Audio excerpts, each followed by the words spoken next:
Volvemos después entonces de escuchar Hay 40 grados nena de Los Iracundos y sumamos a nuestro segundo invitado del día de hoy, Pablo Paniagua, que como bien señaló Enrique, es economista, en una semana que ha estado lleno de temas económicos, a pesar de este fin de semana que hubo entre medio.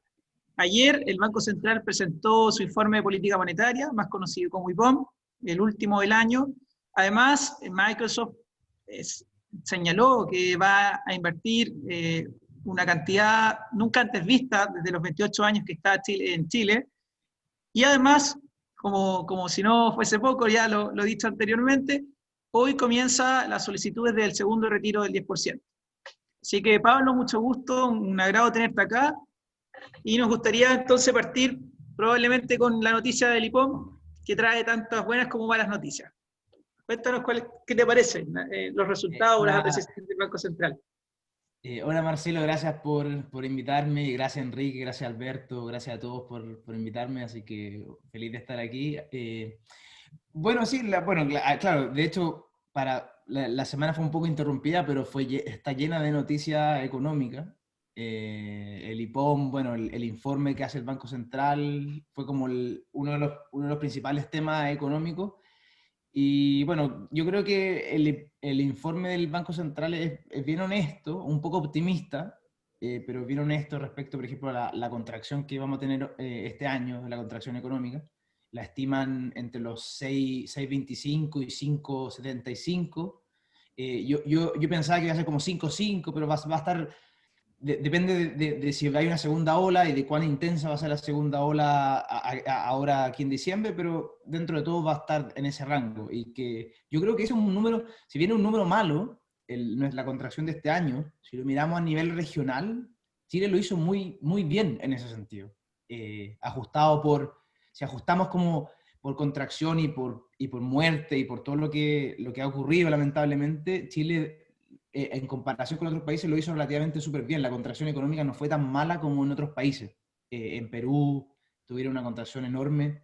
Entonces creo que dentro de todas las malas noticias que este año tuvo, cerramos no tan mal si nos comparamos con los vecinos. Bueno, y el otro asunto importante del IPOM fue como qué se viene para el próximo año.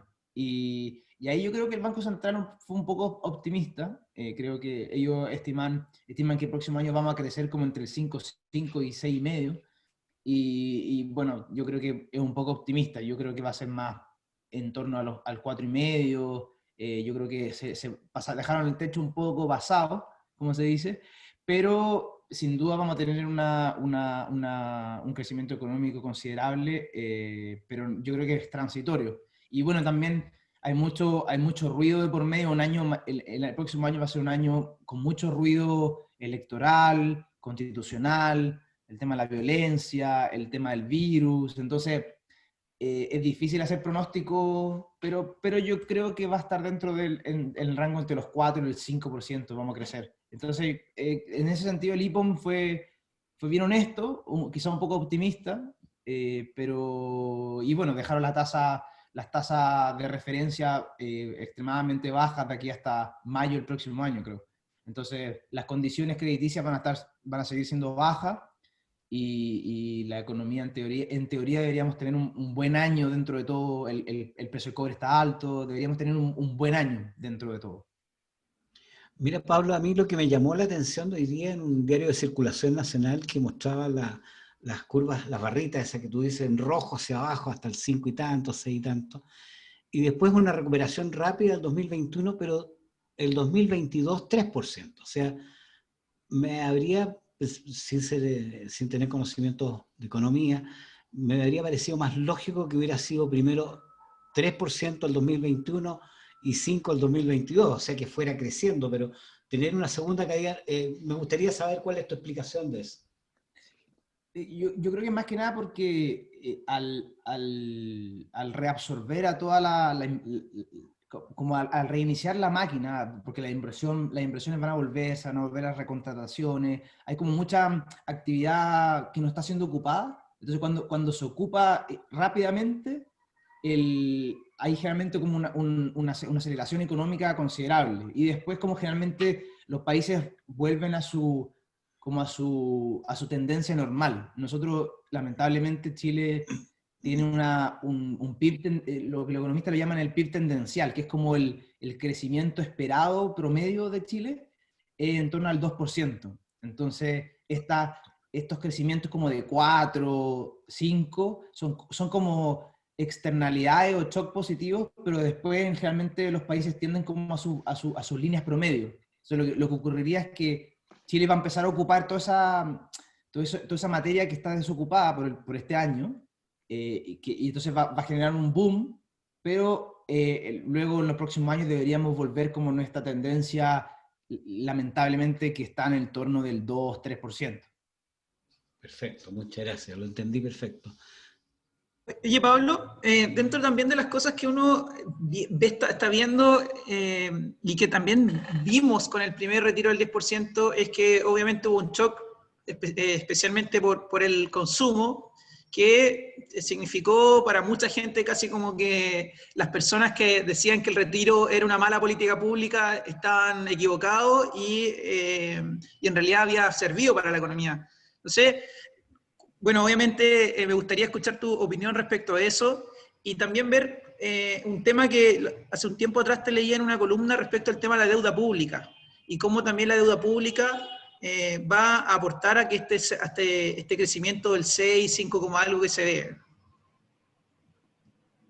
ve. Es buena pregunta, porque en el fondo hay un debate grande en torno a los efectos de los retiros, porque la gente se queda como con el titular, que efectivamente aumenta el consumo y que ayudó como a un poco al crecimiento, pero hay otro estudio, sobre todo hay un estudio de Felipe Larraín, el ex ministro de Hacienda, que mostraba que estos efectos en realidad no compensaban todo el efecto de la pérdida de inversión. El problema de los retiros en general es que están ligados al ahorro. Entonces, y cuando están ligados al ahorro, un país que empieza a ahorrar menos, la inversión se resiente. Entonces, como que a nivel como más indirecto, estos retiros, si bien aumentan el consumo, pero también tienen un efecto negativo indirecto, que es a través de la inversión.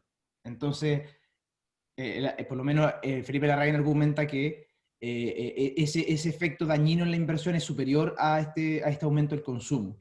Entonces, no es tan bueno, o sea, sin duda es malo porque la gente se está comiendo las pensiones, pero ese argumento de que es bueno al consumo tampoco es tan así, porque tiene este efecto indirecto que vendría como a netear o a compensar negativamente este efecto al consumo.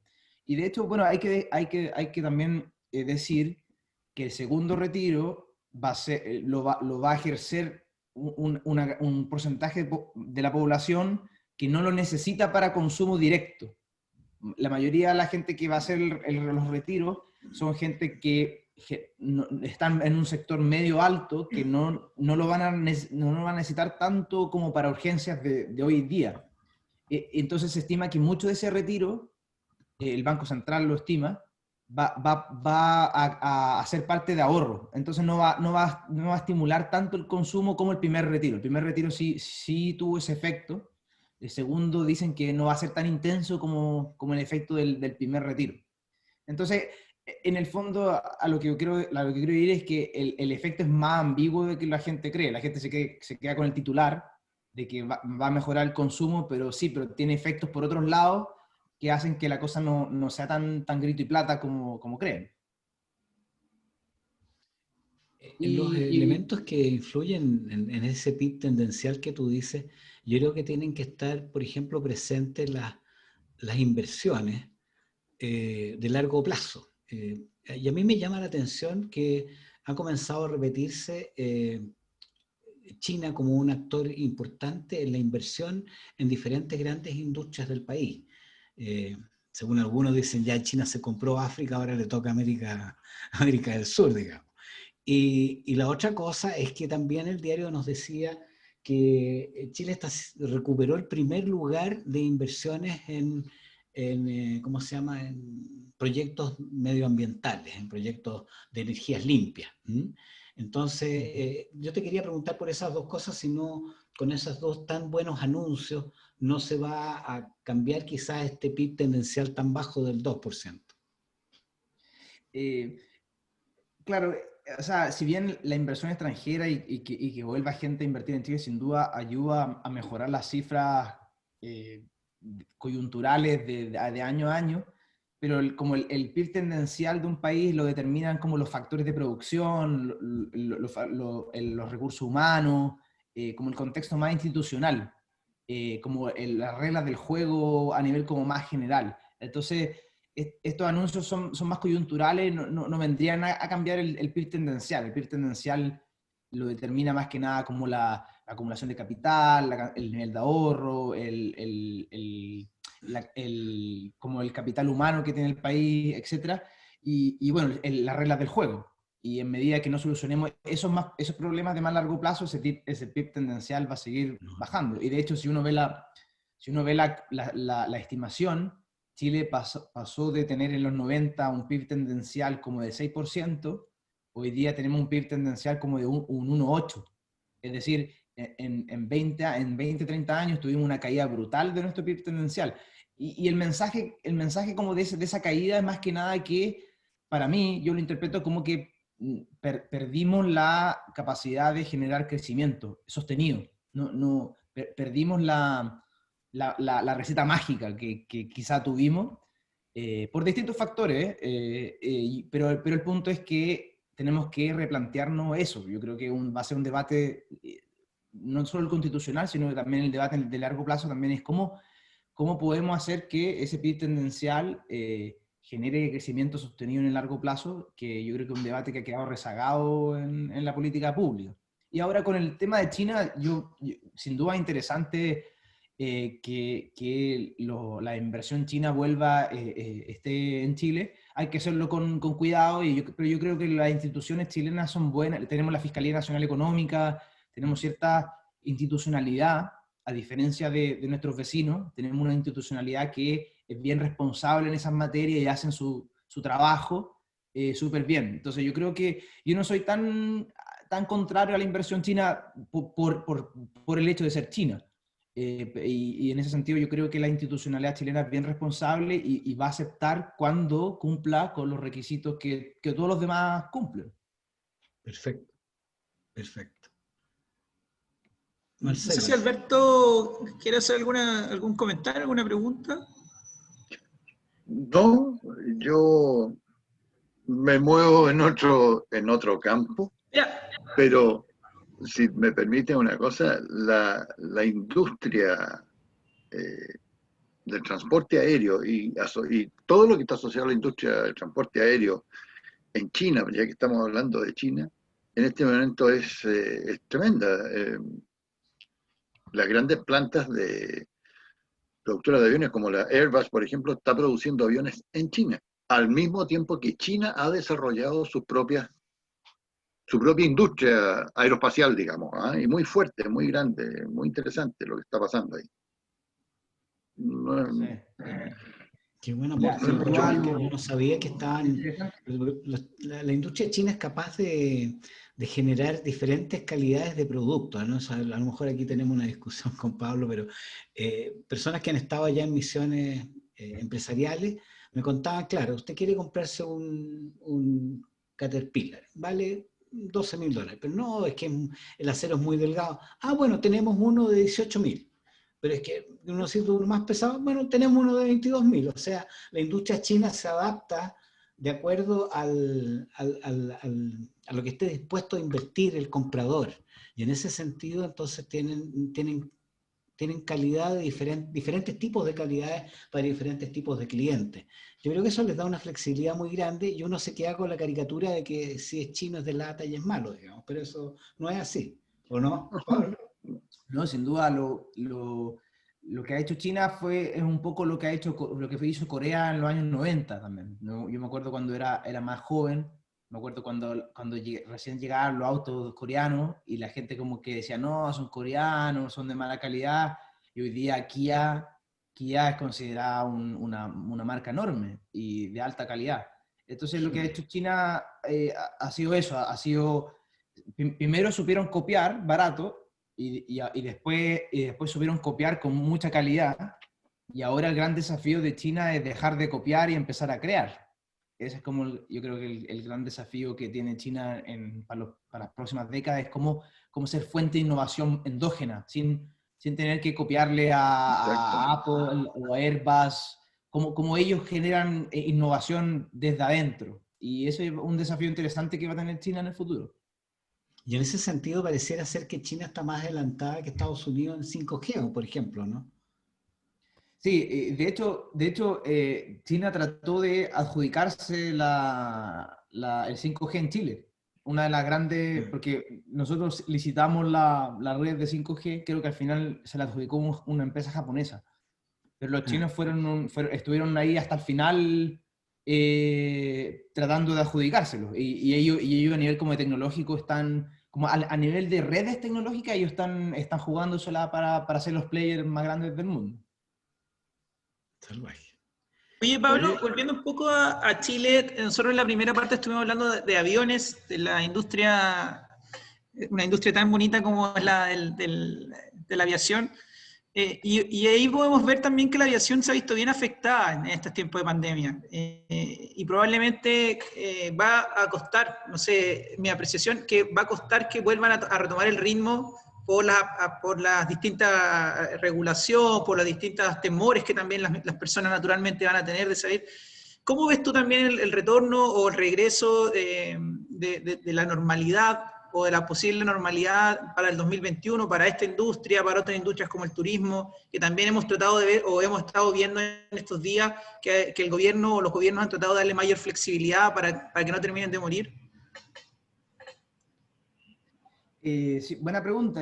El tema aeronáutico es una pregunta compleja porque, por ejemplo, si me hacen esta pregunta en Estados Unidos, yo te digo que va a haber un repunte enorme de la industria aeronáutica porque Estados Unidos tiene una demanda interna muy grande. De hecho, mi esposa estaba esta semana viajando en Estados Unidos y me contaba que los aviones iban todos llenos, para todos lados, porque el norteamericano tiene negocios interregionales muy intensos, entonces el flujo aéreo interno es muy fuerte. En otros países eso no ocurre tanto. En el caso chileno, si bien nuestro flujo internacional ha crecido mucho en los últimos 10 años, no es la densidad que tiene Estados Unidos a nivel de regional. Entonces, yo creo que hay ciertas aerolíneas que tienen esos nichos que les va a ir muy bien, y las aerolíneas que tienen solo nicho turístico, como que hacen, no sé, pues Santiago, Europa, no les va a ir tan bien como a esas. Pero yo creo que va a haber un repunte en aquellos países que tienen una densidad, una demanda interna por viajar muy grande. Yo creo que por ejemplo, American Airlines, United, de hecho ya sus acciones han rebotado fuerte y ya están adquiriendo un valor bastante interesante. Las otras, como por ejemplo LAN, que dependen más del turismo, van a quedar rezagadas. Yo creo que el turismo, como en general, la hotelería, va a quedar muy rezagado, va a ser una industria que va a quedar muy dañada. Bueno, y después tenemos todo el tema del próximo año, que también pueden haber rebrotes de violencia en Santiago, y eso podría ser quizás hasta la lápida de mucha gente que tiene hotel. Yo creo que el peor que lo sacó fue la hotelería a nivel de industria. Oye, Pablo, fíjate que, bueno, hemos hablado de la aeronáutica, pero tengo una ligera tendencia yo al tema marítimo. Entonces, te quería preguntar, digamos, a propósito de lo que comentaba Alberto en la parte inicial del programa, que cuando los norteamericanos quisieron hacer cabotaje en Chile, cabotaje aéreo, le dijeron, no, nosotros nos reservamos el cabotaje para nosotros y ustedes le entregamos las cartas, y a los franceses le entregamos las cartas en Arica y ellos se las llevan a La Paz. Bueno, yo estoy pensando en la parte del cabotaje marítimo.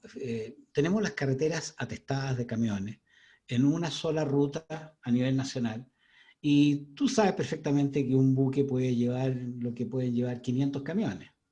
Entonces, el cabotaje como negocio podría ser rentable en Chile, salvo que la ley lo tiene reservado a las compañías nacionales. Y las compañías nacionales de repente no les es rentable hacerlo, por algún motivo no lo hacen.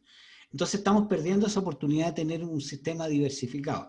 Perdimos el tren, no tenemos cabotaje marítimo y todo está restringido al uso de las carreteras. ¿Qué opinas tú de ese tema, desde el punto de vista económico? Claro, bueno, sin duda el tema de las carreteras va a ser, ya es un tema, una piedra de tope para el flujo de bienes, ya están atestadas, están completamente colapsadas muchas carreteras para transportar alimentación y todo. Yo creo que el tema del tren lo veo complejo por el tema de inversión de infraestructura, pero yo creo que, claro, el tema marítimo podría ser una solución interesante, o un complemento al menos, y en ese sentido dejar que privados se hagan cargo de cierto servicio marítimo en algunos puertos de gran flujo puede ayudar a descongestionar o ayudar a hacer, como por ejemplo, movimientos marítimos interregionales, Arica, Iquique y ciertas zonas de la quinta región, podrían moverse bienes más rápido a través de esa forma.